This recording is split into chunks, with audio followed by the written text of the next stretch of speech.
Good morning, here is MBS, and today we'll study with grade 9 students, New Hello, Unit 14, the grammar topic, which is present perfect passive. Before we start, I want you to just remember the present perfect tense, the present perfect simple tense. Here we have an example.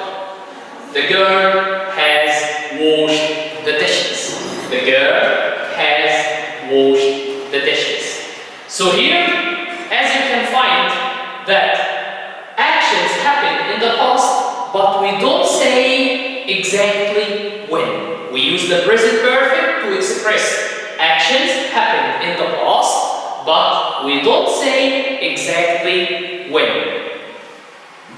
Another example, the players have won the reward. The players have won the reward. So here we can find that present perfect is used for achievements and experience. Achievements and experiences. So here, just a quick review for what is present perfect simple tense.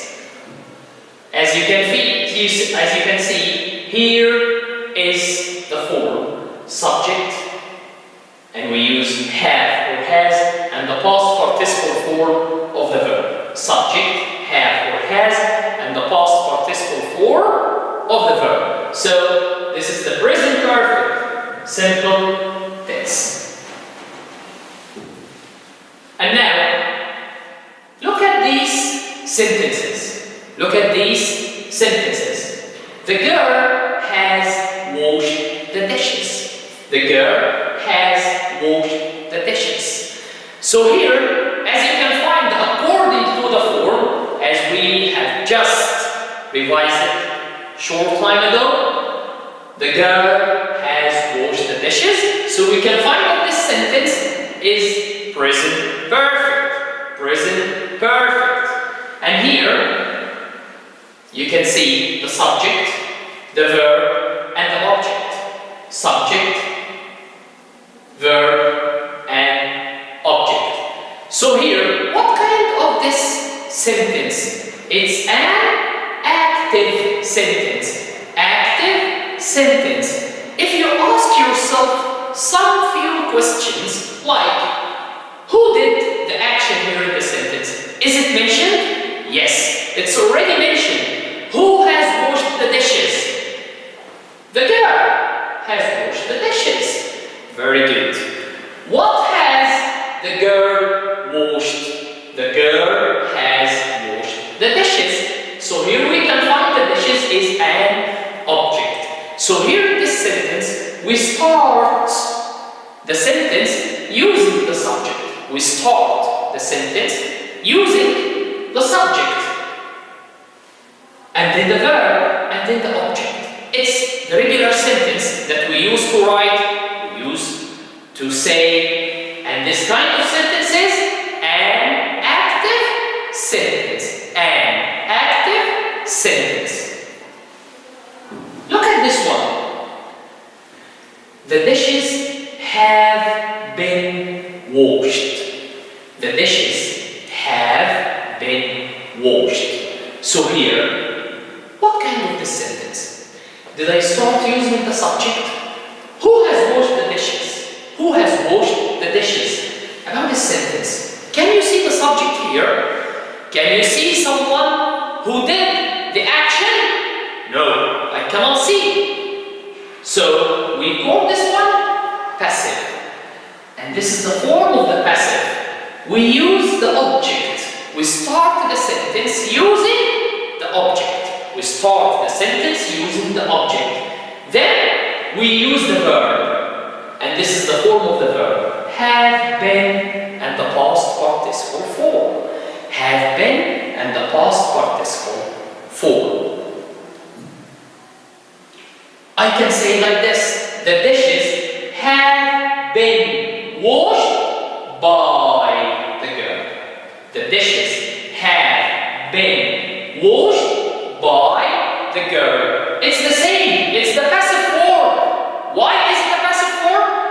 here we started using the object. We started using the object. Can the dishes wash themselves? No, they cannot. So I started the sentence using the object, so it's a kind of passive form. So what's the difference between this sentence and the first one? Both are passive. So here I can add by and the subject. By and the subject. I can add it at the end of the sentence to get the passive form as well and to mention who did this action. But here, am I interested in the action itself or the one who did the action? If you look at this sentence, I am interested in the action itself. It's not important who did this action. For me, it's not important who did this action, but the dishes have been washed. This is enough. The dishes have been washed by the girl. It's okay. So here, the action is more important than the one who did it. This is the use of the passive. This is the use of the passive. So, if we want to talk about the passive, what's the difference between the active sentence and the passive sentence? We say that the passive is always interested in mentioning the action itself, not the subject. The action, not the subject. So here, as you can see, we can add by the girl. By the girl. So by together with the subject. And if you can see here, we have a new word that we used in the form of the passive. Here, of course, we have verb to have together with the past participle in the active sentence. But for the passive, I use have been, and the past participle. Is it only have been, or I can use something else? Yes. Look at this sentence and you will discover this one. Can you remember this sentence? The players have won the reward. The players have won the reward. But here, the reward has been won. The reward has been won. Hey, is it have or has? No, it's have. Why is it have? Why is it has? Because here I am dealing with this word, the reward, and the reward here is a singular noun. A singular noun. So I use has. And the same I can say, the reward has been won by the players. By the players. Both answers are correct. Another sentence, and this one is in negative. So the passive form, will it be in affirmative form or in negative form? Of course it will be in negative form as well as the first sentence or the active sentence, like this one. The students haven't studied math. The students haven't studied math. Be careful with this sentence. Math hasn't been studied. Excuse me, sir? Math! It's a plural noun. Originally it's mathematics. It's a plural. But be careful. Even if you are talking about subjects, even the subject is in its plural form like mathematics, you deal with the subject as a singular noun. So I cannot say math haven't. No, it's incorrect. I cannot say math haven't. No. It's incorrect. Math hasn't been studied. In your regular sentences, you say math is an important subject. Mathematics is an important subject. Physics as well. You find that the noun is plural. deal with it as a singular subject, a single subject, just one subject. So you use it in singular form like this one. Math hasn't been studied. Math hasn't been studied. And you can say math hasn't been studied by the students. Math hasn't been studied by the students. So here, our questions in the exam, how it could be. Rewrite the following sentences using the words in brackets. Of course, when we rewrite some sentences using the words in brackets, we have to give the same meaning. We have to give the same meaning. So here we have a sentence. John has answered the question. John has answered the question. Used by John. Used by John.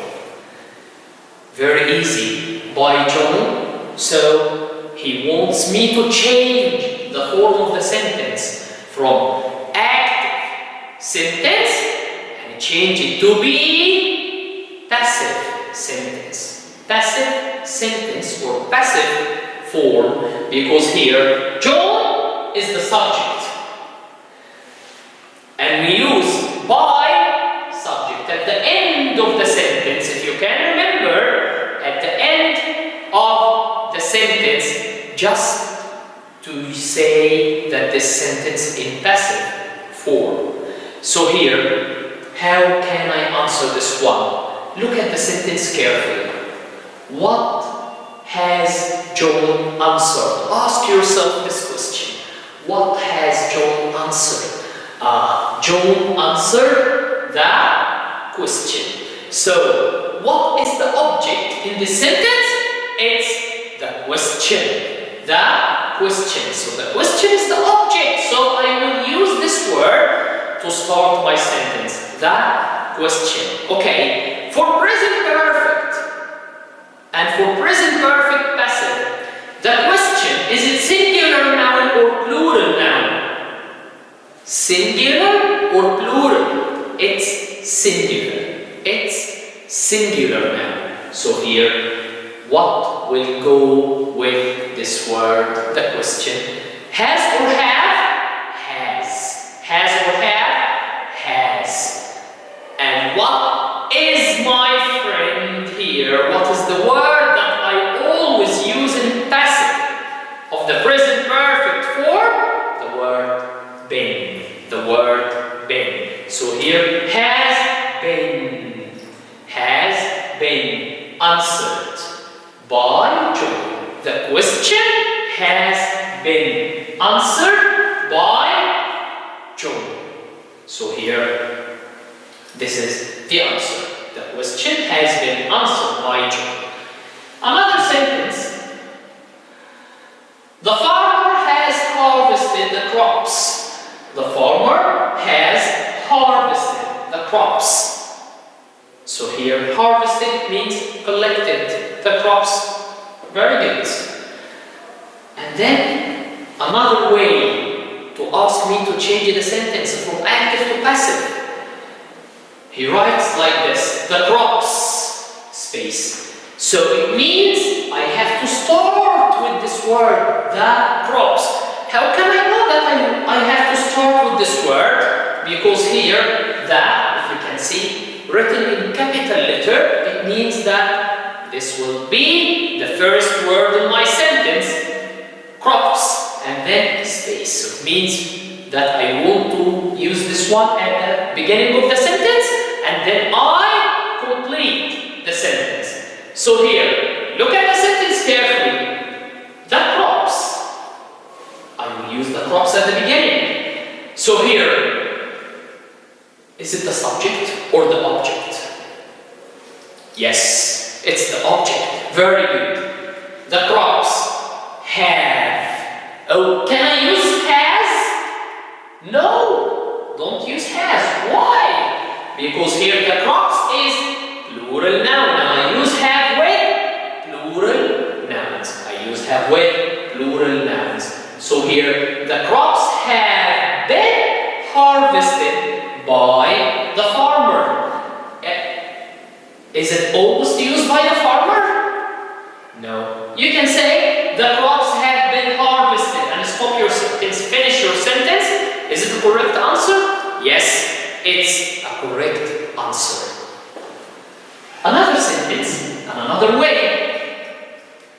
The stories have been read by Tom. Oh, a new kind of sentences here. This sentence is already in passive. How did you know that it's already in passive? Look, the stories have been read by Tom first. At the end of the sentence, I have by Tom. And when I use by and the subject at the end of the sentence, it means that the sentence is in passive form. The sentence is in passive form. Okay, if I don't have by Tom and I want to check if the sentence active or passive, just ask yourself one question. Can this do this action? Can the stories read themselves? Of course not. So the sentence here is in passive. And I ask you to start using Tom. How did you know that I want to start using Tom? Just one word and then space. So it means that I want to use this one at the beginning of the sentence. So here I have to start my sentence using Tom. So here I will change the sentence from passive to active because Tom is the one who read the stories. So I want to change the sentence from passive to active. From passive to active. So here, Tom. What will I say? Tom has or Tom have? Just ask yourself and think. Tom. Can I say Tom have? Of course not. It will be Tom has. Tom has. And here, can I say Tom has been read? No. Because been I use it for the passive form and for the active form, I use the subject. Has and have, together with the past participle form of the verb, and then the object. So here, Tom has read the stories. Tom has read the stories. Okay? In this case, or in this rule, in this tense for the passive, I think rewrite questions are almost clear, but here some of the students get confused in this kind of questions. Choose the correct answer. Choose the correct answer. And here, look at the first sentence. The houses space for 10 weeks. The houses space for 10 weeks. Has built, has been built, have built, have been built. Let's think of the answer and ask ourselves the same questions. The same questions.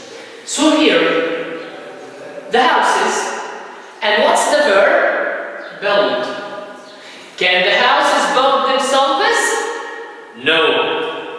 The houses cannot build themselves. So here, is the sentence in active form or passive form? Of course it will be in passive form because the houses can't build themselves. The houses can't build themselves. So the sentence is in the passive form. So here, what are the forms of passive that I have?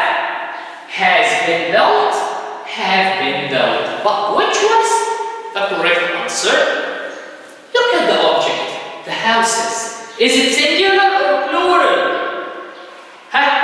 Yes, it's a plural form. So what can I use?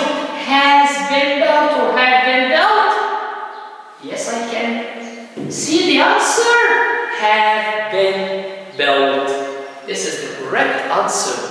Have been built. Another sentence. The water space many boats. Has carried, has been carried, have carried, have been carried.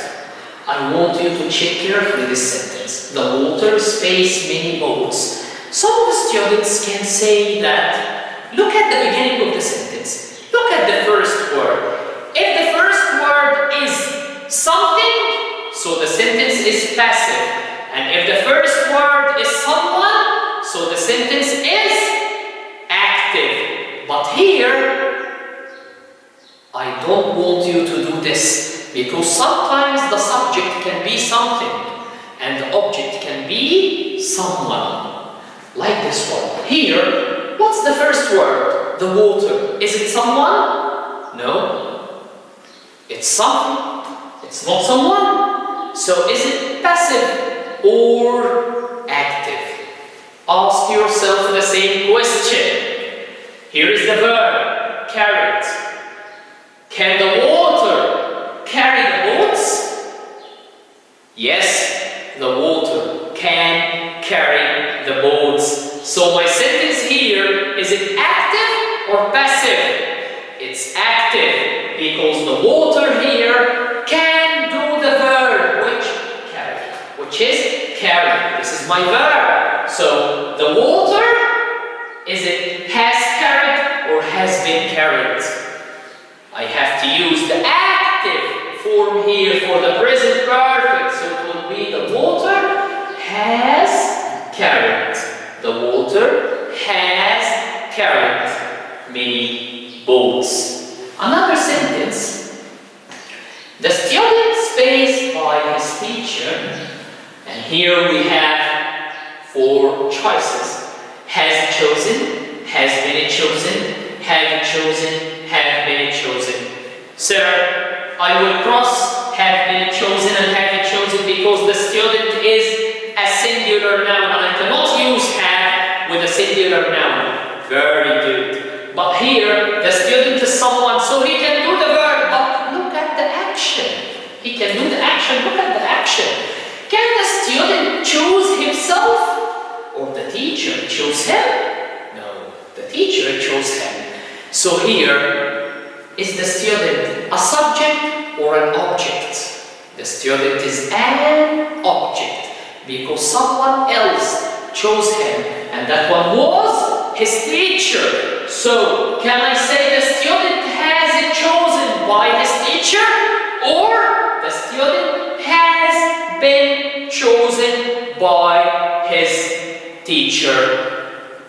Who can think of this one? Yes. Very good. The student has been chosen by his teacher. So here, for the passive form, I want you to be careful. Just use the first word and don't look at the first word just for is it something or someone? No. Ask yourself a question. Can this do the action? Can the student do the action? Can the water do the action? So don't look at the first word as something or someone. No. Just ask yourself this question and you will find everything easy. Ask yourself this question, which is, can this do the action or cannot? If this can do the action, so the sentence is active. If this one cannot do this action and someone else do this action for this one, so your sentence is in passive form. And that was the end of our lesson today. Thank you very much. Never